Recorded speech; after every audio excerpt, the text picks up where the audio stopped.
یو ځل بیا په افغانستان کې د شپږو کورنیو ژوند تباه شو.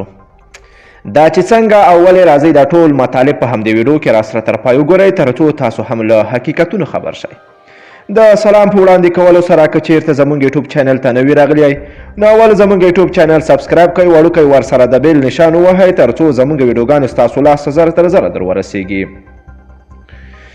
د باګرام اډې شپږ تنه افغان کارکوونکي وژل شوي دي.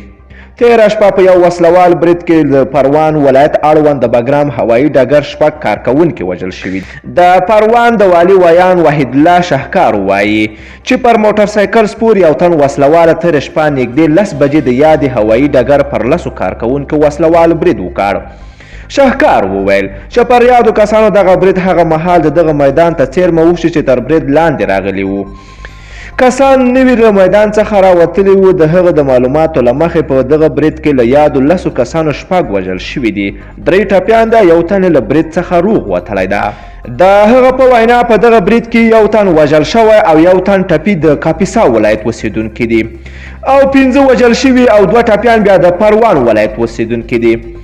د پروان د ولایتي شوراغلی عصمت الله محمدي وایي یاده پیښه تاییدوي او وایي چې دغه شپږ کسان د باګرام اډې ته ډیر نږدې وژل شوي دي.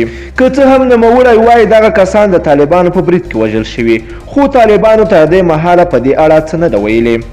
دوستانو ستاسو دغه هدفي وژنه څنګه ارزوئ؟ د خلکو باید څنګه دغه حل سي او څه تدابیر باید ورته ونیول سي؟